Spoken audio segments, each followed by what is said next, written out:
C'est une question taboue. Comment ça, j'ai un enfant préféré? On va pas parler de préférence. Parce que quand on dit préféré, ça veut dire que s'il y en a un qui est en haut du podium et donc l'autre qui est à côté du podium ou en bas du podium, ou parce qu'on n'aime pas sa personnalité, ou parce qu'il réveille quelque chose en nous, ou parce que ça a été difficile, et si en plus il est porteur d'un handicap ou pas. Quand on pose la question, toutes ces réponses sont mobilisées en fait. Est-ce que réellement l'être humain a cette capacité à aimer tout le monde? Parce qu'en fond, c'est ça qu'on pose comme question. AVS avec Philippe Robichon.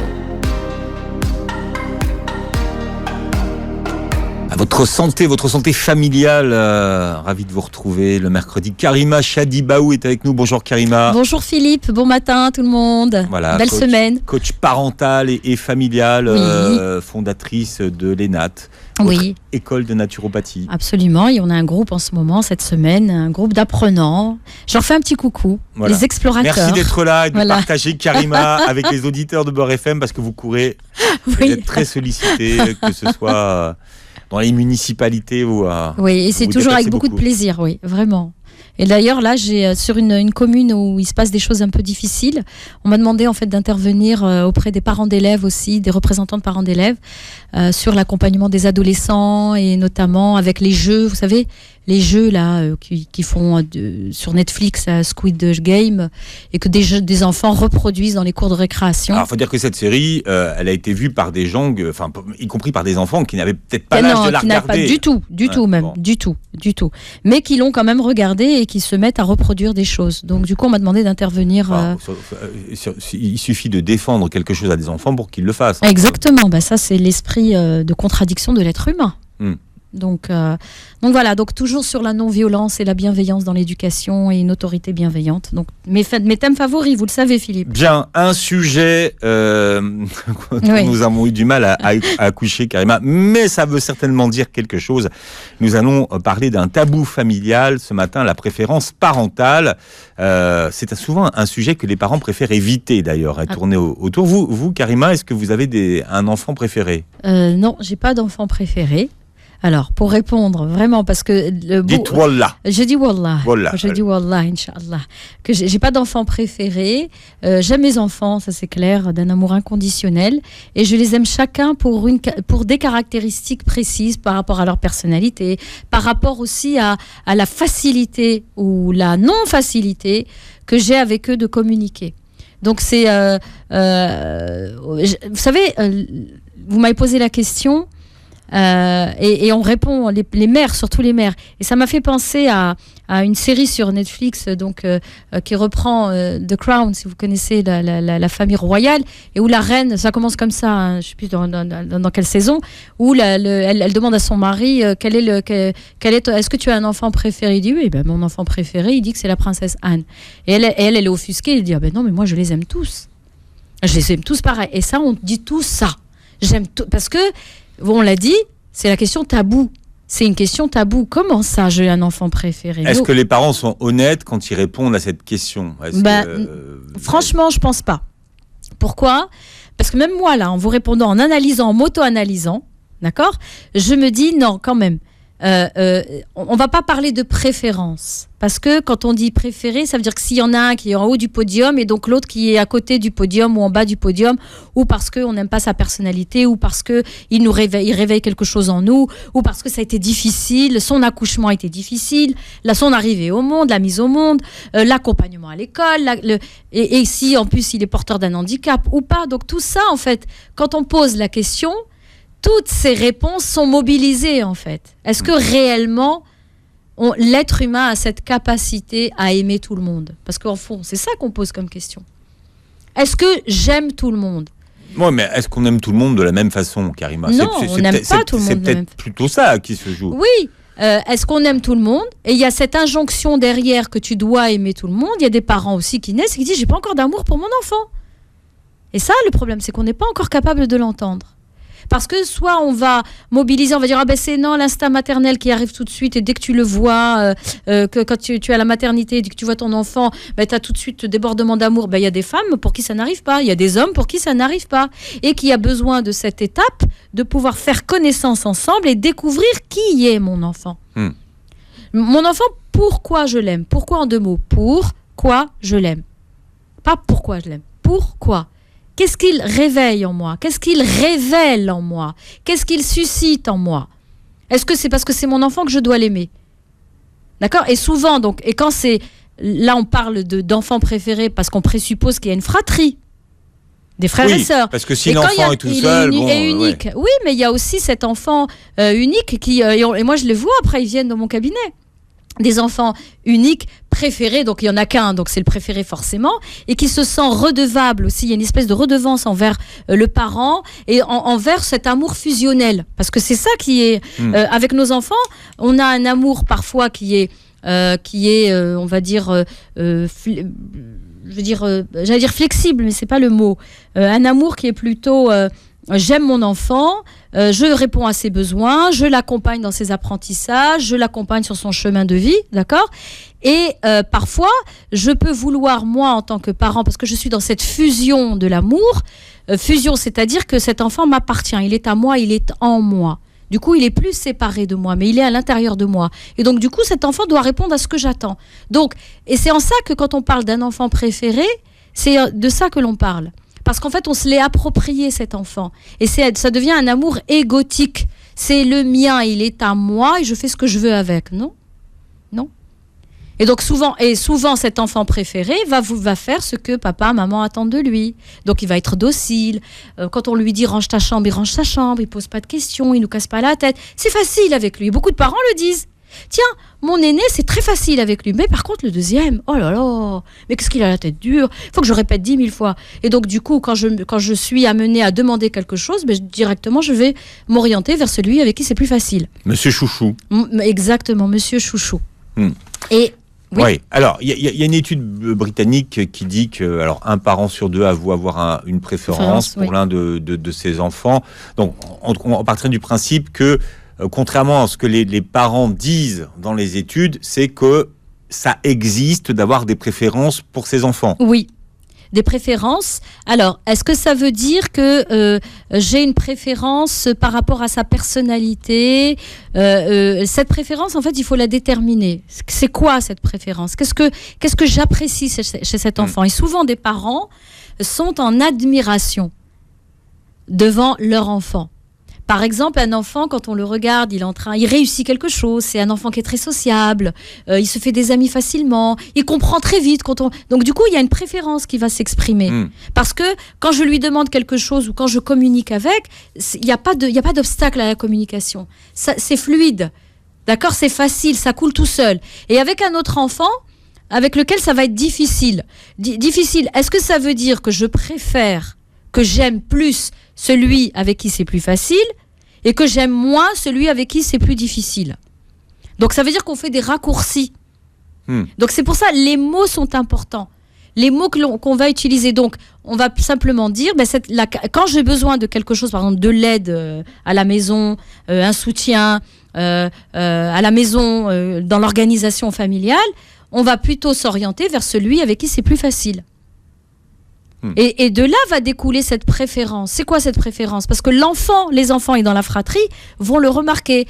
J'ai lancé cette question sur mes réseaux et j'ai eu beaucoup de réponses. Et des réponses d'enfants préférés, qui sont devenus maintenant parents. Oui, qui ont été l'enfant préféré. Et c'est souvent les enfants qui le remarquent. Et dans un des témoignages, il y a une maman qui dit moi j'ai été c'est mes enfants qui me le disent, parce que moi déjà j'étais la princesse de mon père, parce que j'étais la seule fille après 4 garçons. Donc il y a la question du genre qui intervient là aussi, sur la préférence. Si on a eu 2 garçons avant, 3 garçons ou 3 filles, 4 filles avant, et puis qu'il y a le garçon qui arrive derrière ou la fille qui arrive derrière, on va exprimer, déjà on est content parce qu'on a un enfant d'un autre genre, d'accord? Mais aussi pour la fratrie, ceux qui étaient là avant, ça veut dire nous, ça y est, on compte plus. Là, c'est la fille, c'est la princesse, on va l'habiller comme si, on va faire ça. Et puis maman va se sentir, elle est du même sexe que la maman, donc elle va se sentir reconnue, elle va se sentir. Vous voyez ce que je veux dire? Ou le papa, pareil avec un garçon. Et nous alors?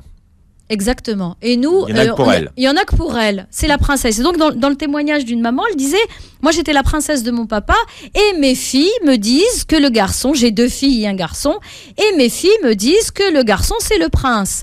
parce que c'est le garçon, le seul garçon de la fratrie, et qu'il est arrivé après des filles, et donc du coup il y a une autre relation qui s'est créée entre eux. Est-ce que ça veut dire que je le préfère ? Non, mais la question, c'est de savoir, quand on parle de préférence d'un enfant, est-ce que ça veut dire que si on le préfère, on l'aime plus que les autres ? Non, non. Alors là, je vais répondre non, clairement. Ça ne veut pas dire qu'on l'aime plus que les autres. D'accord ? Il y a une croyance populaire et dans notre inconscient collectif, et même au niveau culturel, que nos enfants, on doit tous les aimer de la même manière. Et moi, j'ai beaucoup de parents qui me disent, oui, vous voyez, madame, c'est comme c'est le principe d'égalité. Oui, mais là-dessus, dans la fratrie, c'est pas un principe d'égalité sur lequel il faut être. Il faut être sur un principe d'équité. C'est quoi la différence entre l'égalité et l'équité ? C'est quoi la différence ? L'égalité, c'est quoi ? C'est je vais agir avec toi d'une manière juste. Ça veut dire quoi, juste ? Je vais donner à cet enfant la même chose qu'à l'autre enfant. Je donne la même chose. Pareil, c'est quelque chose de similaire. D'accord ? L'équité, c'est je vais donner selon le besoin de chacun. Si j'ai un de mes enfants qui a besoin de plus d'attention qu'un autre, eh bien je vais donner par exemple un enfant qui est un porteur de handicap, un enfant qui est plutôt ultra sensible, une personnalité atypique, on en a déjà parlé ici, un enfant qui a besoin de plus d'attention que l'autre qui n'en a pas besoin. Donc là on est sur un principe d'équité, je vais donner selon le besoin de chacun. L'égalité, je vais pas vérifier les besoins. Je sais qu'il y a un besoin de reconnaissance, je donne à tout le monde la même chose. Ça c'est l'égalité. Et avouez qu'on a un enfant préféré, ça ne fait pas de vous un mauvais parent. Non, ça ne fait pas de nous ni un mauvais parent, ni un monstre. Oui, c'est peut-être pour ça que les parents ont du mal à l'avouer. Exactement, mais parce qu'ils n'ont pas pris le temps, je pense, c'est mon point de vue, qu'ils n'ont pas pris le temps d'analyser, de s'auto-analyser et de dire, mais c'est quoi cette préférence ? Comment est-ce qu'elle s'exprime ? Qu'est-ce que je préfère chez cet enfant ? Qu'est-ce que j'ai vu ? Qu'est-ce que j'ai observé chez cet enfant ? Qu'est-ce qu'il me fait ressentir ? Qu'est-ce qu'il fait jaillir de moi, cet enfant ? Pour pouvoir dire, c'est une préférence. Vous voyez ? Donc la plupart du temps, dès que la préférence commence à pointer le bout de son nez, on est tout de suite en mode panique. Non, moi on m'a appris, l'inconscient collectif, que mes enfants, je dois tous les aimer. Comme, et souvent on donne cet exemple, c'est comme le peigne. Les dents du peigne, elles ont toutes la même taille. Mais là, le problème avec ça, c'est qu'avec notre enfant, on est en train de lui dire, t'es comme les autres, t'es pas différent.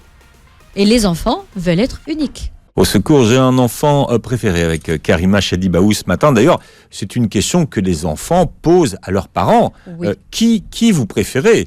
Qui vous préférez ? Parce que les enfants veulent savoir. Mais absolument, mais pourquoi ? On l'a dit avant la pause, l'enfant, il veut être unique. Et c'est pas que l'enfant, c'est tous les êtres humains. Mais de toute façon, nous sommes tous uniques. Alors là, ça, c'est un truc que je vais dire et qui est très bateau et ça me fait penser aux trucs qu'on trouve sur Instagram et tout. Oui, votre unicité, vous êtes unique, vous êtes machin. Mais en fait, c'est des choses qui sont vraies, mais c'est tellement devenu... C'est galvaudé aujourd'hui, c'est vrai galvaudé, voilà. C'est be unique. Exactement. Mais n'empêche que l'être humain est en quête, justement, de cette unicité. Et l'enfant cherche, au milieu de la fratrie, il se pose cette question. En quoi suis-je différent ? Et qu'est-ce qu'aiment mes parents ? Et souvent, ils viennent le dire, ils disent « Maman, c'est quoi que tu aimes chez moi ?»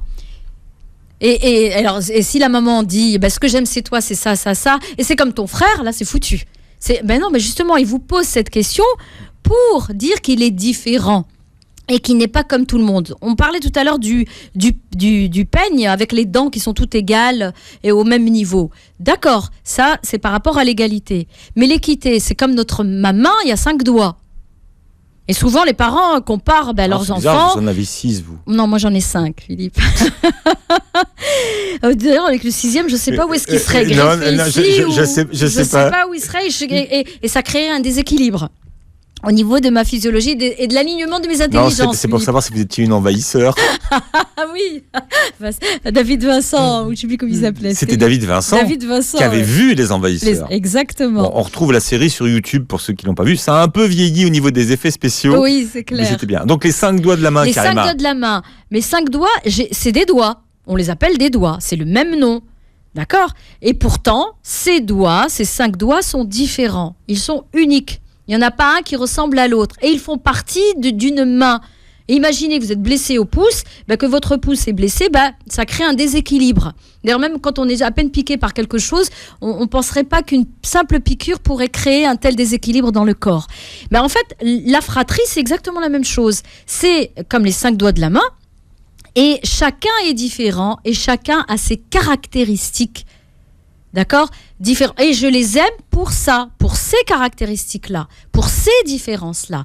Donc, faire plutôt, en tant que parent, par rapport à cette préférence, comment l'exprimer, voilà ce que je préfère, parce que c'est plus facile pour moi de communiquer avec toi, c'est plus facile pour moi d'être comme ça avec toi, parce que c'est... comment je vais dire ça ? L'enfant... il a besoin de découvrir son unicité, les parents doivent l'accompagner sur ce chemin. Et nous, en tant que parents aussi, c'est vraiment un devoir, c'est dans le terme d'un devoir, parce que ça va permettre en fait à cet enfant de pouvoir s'épanouir et pas de se retrouver quelques années plus tard chez le psy, j'arrivais pas à trouver ma place, je devais faire comme mon frère, je devais faire comme ma sœur, ou j'étais l'enfant préféré, l'intello de service, avec toutes les étiquettes. Vous savez Philippe, toutes ces étiquettes que l'on va poser sur les enfants et qu'il va falloir décoller. Donc, un traitement équitable, dans l'équité de chacun, dans l'unicité de chacun. Et vous aviez commencé avec la question, je ne me rappelle plus de la question, Philippe, que vous m'avez posée, par rapport aux enfants. J'ai perdu le fil. C'est vrai. Ouais, j'ai perdu le fil, Philippe. On va le retrouver. Être le chouchou, c'est à la fois une chance et une souffrance. Oui, voilà, c'était ça. Alors donc, Karima, il faut composer. Et finalement, ça a un impact une fois devenu adulte. Absolument. C'est super parce que voilà, vous m'avez redonné le fil d'Ariane, là, je l'ai retrouvé. Donc j'allais dire, oh là là, je repense à l'émission qu'on avait fait sur les normaux-pensants et les neuroatypiques. Je repense à ça. Donc cet enfant... il faut lui expliquer aussi, s'il perçoit une préférence de la part du parent envers son frère ou envers sa sœur, lui expliquer. D'accord ? Et pas mettre la poussière sous le tapis et dire « mais non, mais c'est toi qui vois ça, c'est pas... » Si l'enfant a perçu un traitement différent, c'est que le traitement est différent. Et donc, communiquer dessus. En tout cas, même s'il le ressent comme tel, il faut l'écouter. Voilà, exactement, c'est ça, ouais. Il faut l'accueillir, c'est son ressenti, c'est comme ça qu'il le vit. Donc maintenant, soyons curieux et allons découvrir qu'est-ce que maman a dit, qu'est-ce que papa a dit, ou qu'est-ce que le professeur aussi dans la classe, parce que là on parle des parents avec les enfants, mais même au sein d'une classe, quand les enfants disent c'est le chouchou de la classe, et qui crée de la souffrance derrière, il faut mettre des mots là-dessus.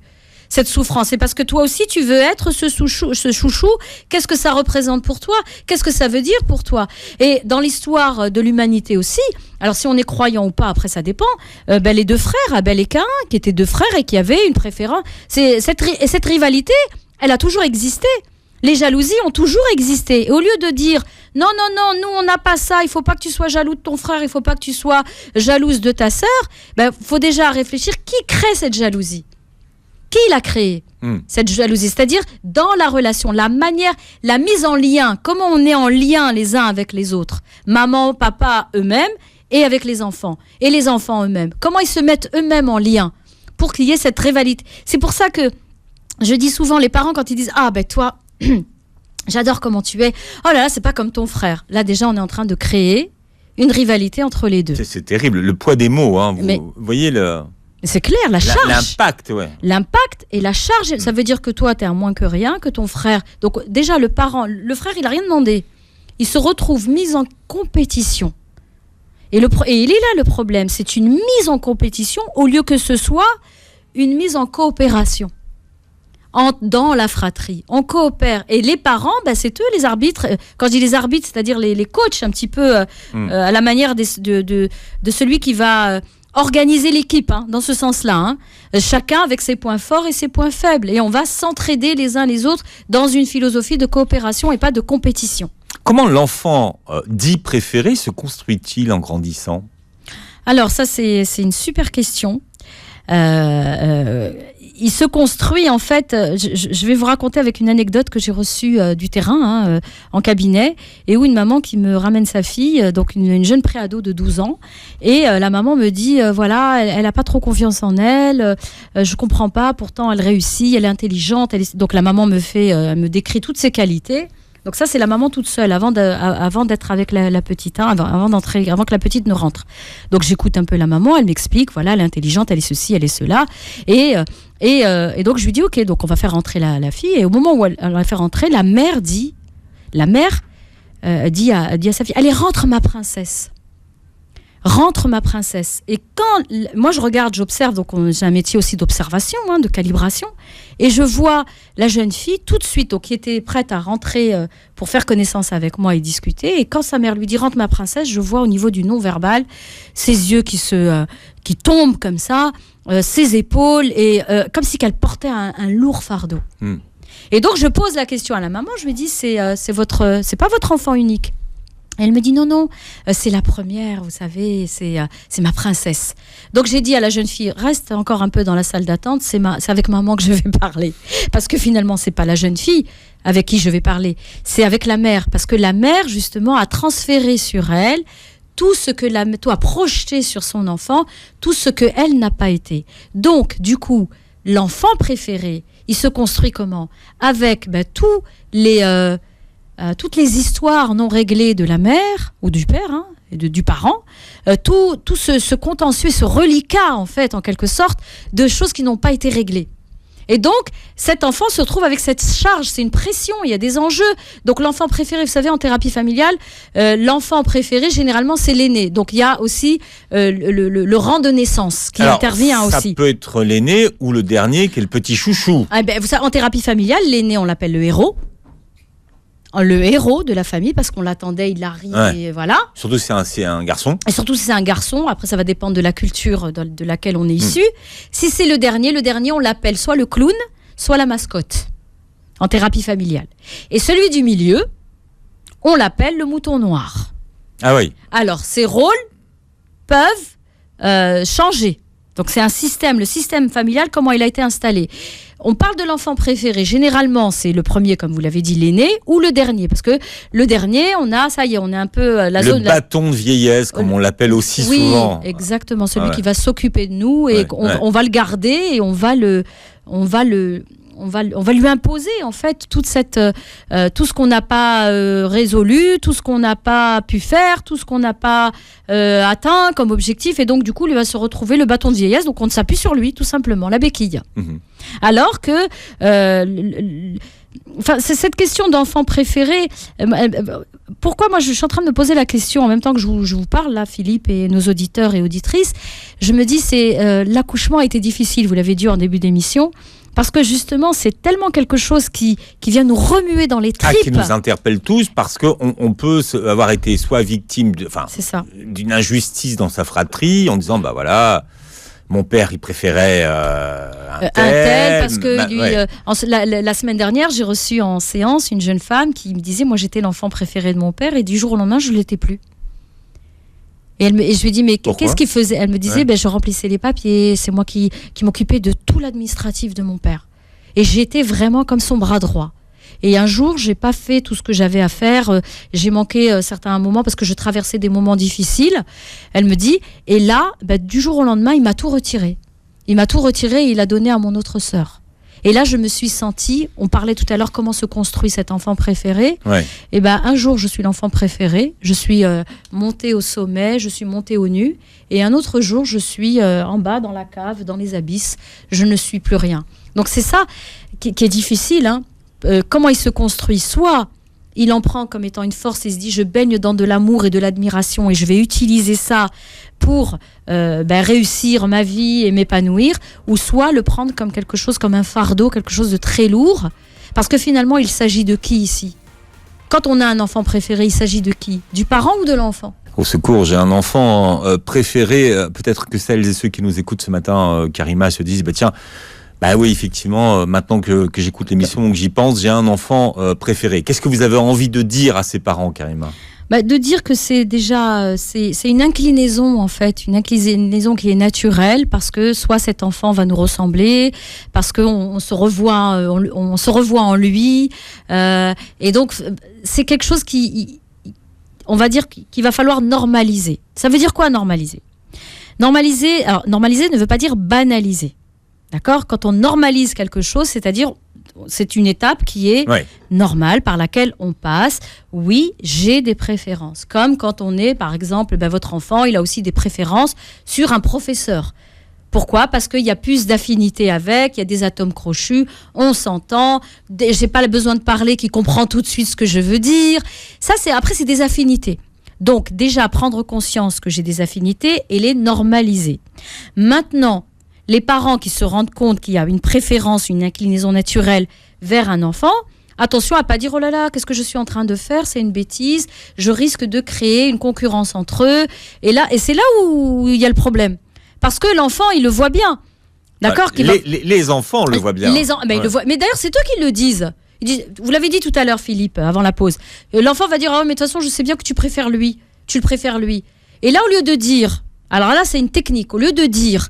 le parent, au lieu qu'il dise « Mais non, mais qu'est-ce que tu racontes ? N'importe quoi, mais je vous aime tous, mais tu te rends pas compte le jour où je t'ai vu, toi, et j'étais toute contente, et tout ceci, et tout cela. » D'accord ? Donc, on voit... Non, je rigole parce que vous faites bien. C'est des choses moi, je pense qu'il y a quand même un talent de comédienne, oui, Karima. Je pense qu'il y a une carrière qui va s'offrir à vous. Mais Philippe, j'ai fait du théâtre. Ah, c'est ça ? J'en ai fait pendant 4 ans. Ah oui. Oui. Bon, donc, au lieu de se dire tout ça... Voilà. Au lieu de dire tout ça, on va dire « Ah oui, et à quoi tu vois ça ? Qu'est-ce que tu as vu de moi ? Quel comportement tu as vu de moi qui te laisse penser que je préfère plus ton frère que ta sœur ? Ou plus toi que ta sœur, ou plus ta sœur que toi. » Voilà, j'allais perdre, je m'en mêle les pinceaux. Donc, on va verbaliser et on va métacommuniquer. Métacommuniquer, ça veut dire quoi ? Communiquer, prendre du recul sur notre communication. Exprimer sur qu'est-ce qui se passe dans ce lien. Qu'est-ce que tu as vu ? Qu'est-ce que tu as entendu ? Qu'est-ce que tu as ressenti par rapport à ce que j'ai dit ou ce que j'ai fait ?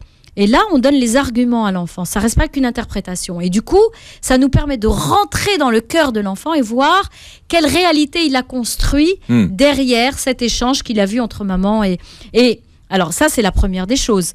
Donc, on va l'accueillir et lui dire « Qu'est-ce que tu as vu ? Et c'est ça que tu ressens ? Oui, et ça me rappelle aussi la maîtresse. Des fois, elle fait elle aussi des trucs comme ça. Ça arrive très souvent. D'accord ? Ou dire, la maîtresse, la semaine dernière, j'ai eu à gérer un enfant qui a sauté une classe, donc il est accompagné, c'est un enfant HP, haut potentiel, et il a sauté la classe. Et là, depuis qu'il est rentré dans la classe, il dit à sa maman, mais la maîtresse, elle est méchante.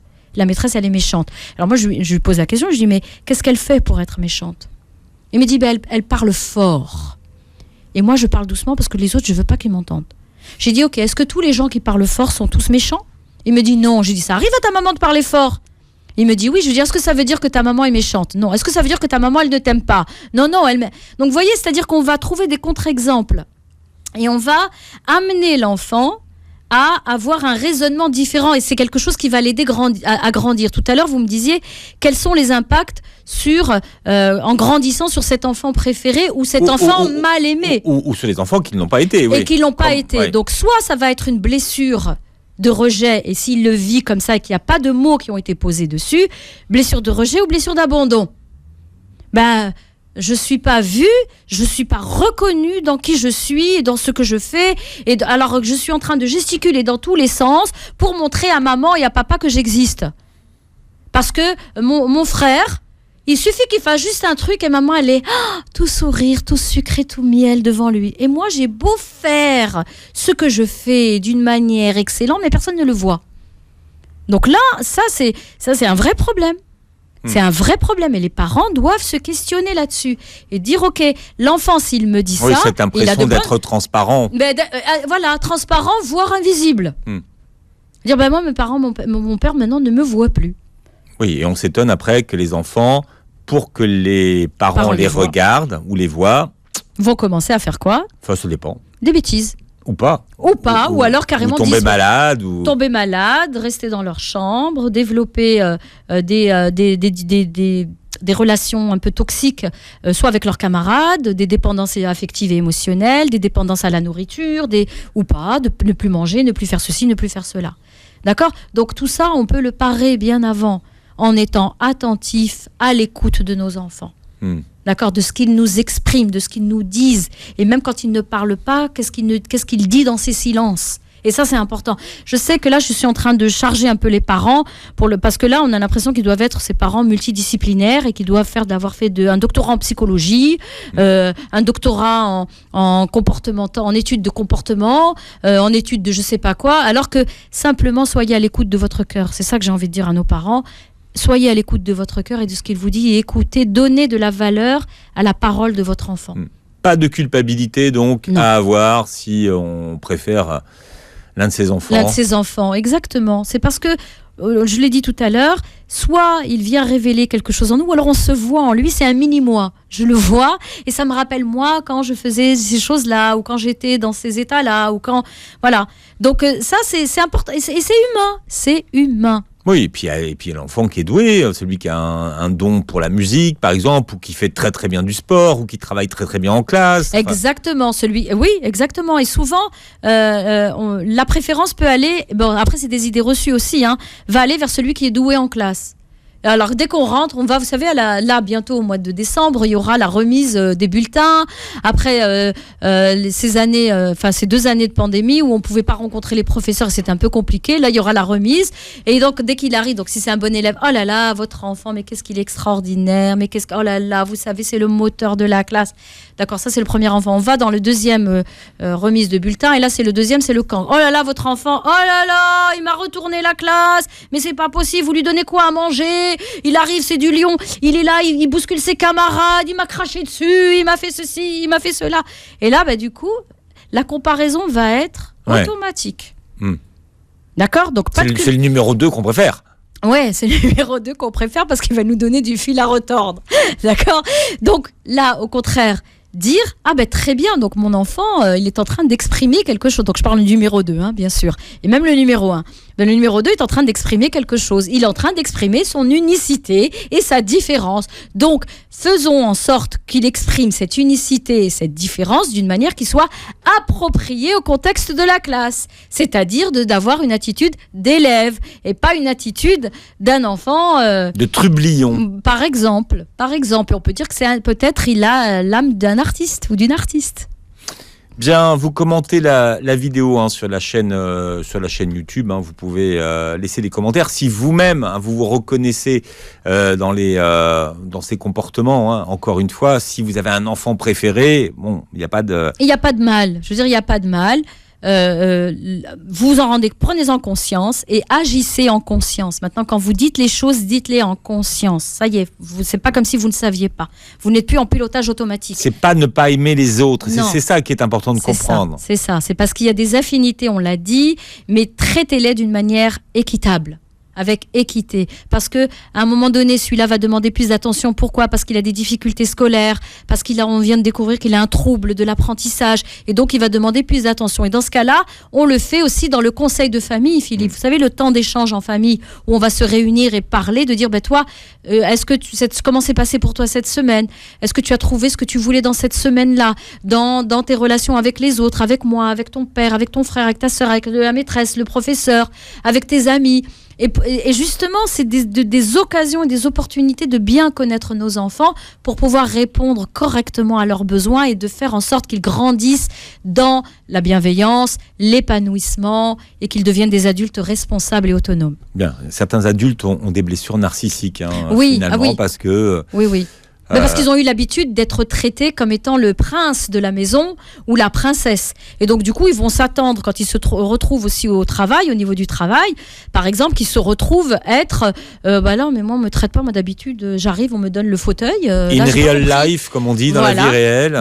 Et là, on me donne le strapontin. Ah non, mais moi, je veux être la star. Quand je vais dans ma réunion avec mes collègues, je suis la star, je veux qu'on me regarde. D'accord ? Donc, il va y avoir des blessures, mais ça va être l'occasion, justement, de les travailler. Karima, est-ce que vous allez toujours dans la forêt avec les groupes de femmes? Oui, les souffleuses de vie. Alors là, le mois de novembre, on n'a pas encore fait notre sortie parce que j'ai un autre cercle avec d'autres femmes en entreprise. J'ai entamé un nouveau cercle que je vais entamer là. Et donc oui, on y va toujours. Et voilà. Et donc vous avez une page pour celles qui nous écoutent. Oui, les souffleuses de vie. Voilà, qui voudraient peut-être aller profiter et rejoindre le mouvement des marcheuses. Des marcheuses et des souffleuses de vie, de se relier avec leur essence et avec la nature en cette belle période d'automne. Bien. Ah oui, c'est vrai que c'est vrai. La forêt, la forêt pendant l'automne, c'est merveilleux. C'est juste, mais les odeurs. Ça sent. C'est là où ça sent le plus. Absolument. Et puis les couleurs font profiter. Absolument. Merci d'avoir été avec nous, Karima. Belle semaine à vous. Mercredi prochain et passez une très belle journée santé sur Beurre FM.